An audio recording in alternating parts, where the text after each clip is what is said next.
I don't think people realise, especially if you're not from the South Wales area, the effect that 12,000 job losses will have on the local communities.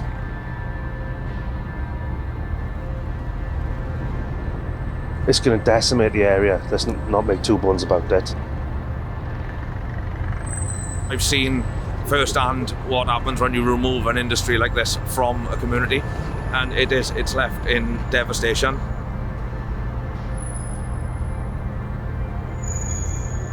I just don't think we can imagine the impact that it could potentially have.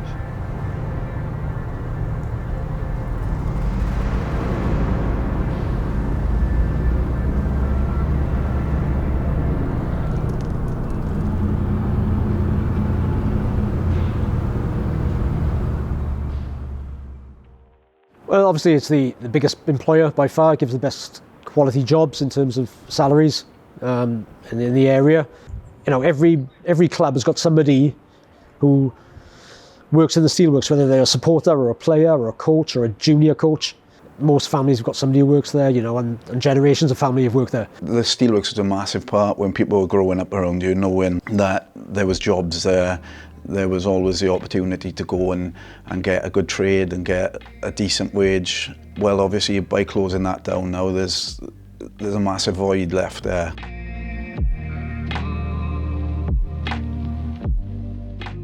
It's going to decimate the area, let's not make two bones about it. It's going to decimate the area. It's not just the people who are directly impacted who are working within the steelworks, it's the supply chain. It's the businesses that support those who work in the steelworks. Everybody within the town has got a link to that plant, myself included. My family members are either in there right now or they're subcontract, or my good friends or vice versa, the history of the town. There's so many players now at the club who work there, the parents obviously of the children who play in the junior sections. It's just everyone who you meet in Port Talbot, everyone knows somebody that works in the steelworks. Talbot football is massive. There's so many clubs in Port Talbot. You know, you've got not just the Port Talbot League, the two Port Talbot leagues. You've got teams all the way up through the tiers of Welsh football, all the way up to the Cymru South. And you know, maybe in a couple of years, hopefully one or two get into the Premier. Football in Port Talbot is a big thing. They've always been interlinked because so many people who worked in the steelworks would have teammates who worked in the steelworks as well, and you know, they'd have a little bit of banter and rivalry on a shift, and they would come to head on a Saturday, and it's just a big part of everything. It's just workers in the steelworks, and then you had your sporting release and your time off, but you were still with the same people because everyone basically either had a family who worked in the steelworks or knew somebody who worked in the steelworks or worked together with the guys they were playing with or against. And when you talk about football clubs, a football club it's a name, it's a badge, it's a building, but what makes it is the people. That's what the football club really is when you think of a football club. You don't think of the badge or the name, you think of the people you know who are involved in that football club. I never thought that anything could become your life as much as this has become my life. I just live and breathe and everything for the club now. As a committee and as a club, we're working extremely hard just to make sure that we stay in existence and we move forward. It's just us and it's Port Talbot and it's massive. You know, it's a centre point, isn't it? You know, and I think, you know, people aren't as maybe social as they used to be. You've still got that little community where you can come to a club like Avon Lido where they've got their first team and their supporters, and they've got a reserve team and junior teams, and like every other club, Port Talbot, Trevelyan, Britain Ferry, you don't want to single one out, they're all the same. But they've all got that, they're a little family, they're a good community. Everyone knows everyone sticks up for each other.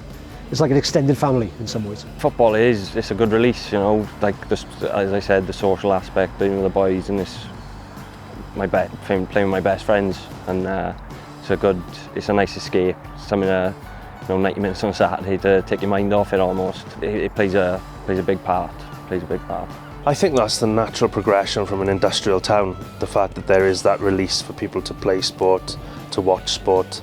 It's great to see so many clubs in our league competing on the same stage. It means that we're attracting more people to watch the games into the clubs. Long may that continue. If there's negative feeling towards the community, there's negative feeling towards doing things with your friends and being social and being active. When you got worries, this is a bit of an escape, but Conversely, when things go the other way, you might not get involved like you would. Participation is really important, you know, especially with people's mental health and stuff at the moment. It's probably taking a battering, to be honest with you. So there's definitely something that needs to be done.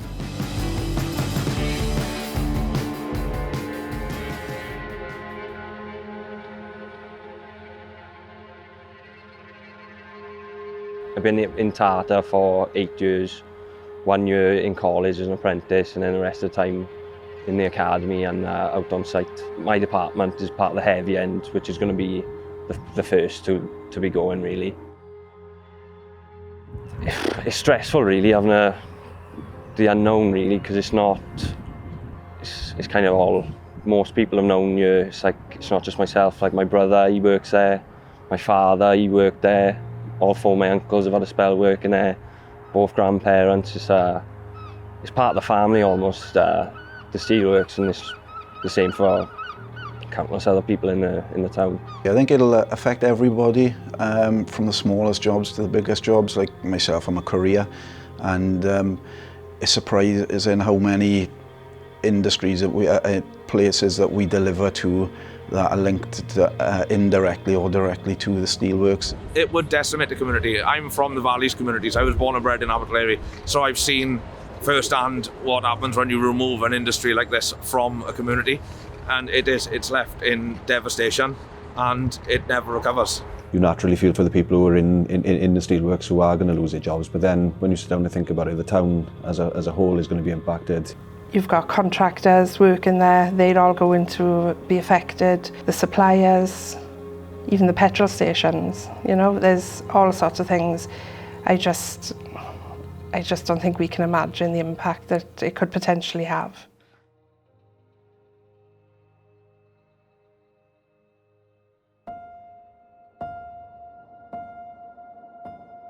Tata Steel, they don't do anything to support football teams or sporting teams in the area. Okay, there's no financial support from Tata directly. Okay, so in that sense, it won't make any difference.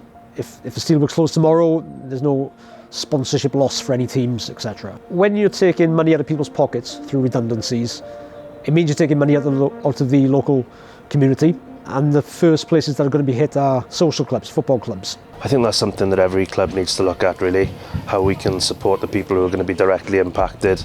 We're going to be in the front line as much as anybody else. Yeah, we're rivals on the pitch, but I think there's a lot of work has gone on over the last sort of few years to support one another off it. So, you know, there's a lot of clubs in the area that's got its own ambitions, in terms of wanting to progress and things like that. And we all seem to be pulling together to support each other, whereas before, I don't think that's always been the case. We're open every night of the week. We hear on weekends all day. They can come to us with anything, and if we can't help them, then they know that we'll find somebody or some way of helping them. As a committee, I know that they're already talking about ideas of how to support the families and things that we can put in place in the short term to try and keep a bit of normality especially for the youngsters whose parents may be affected.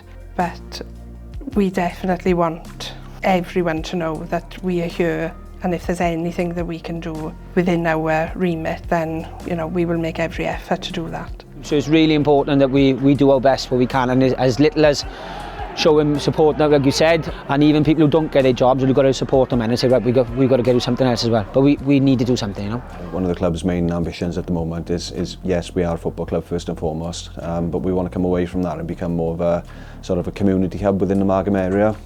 So, you know, offering support groups and places people can come for a chat, for a coffee, and things like that, really, just to sort of make people aware that at a tough time they're not alone, and you know, that we are a bit of a hub that they can come and spend time in. I hope football won't be impacted too badly.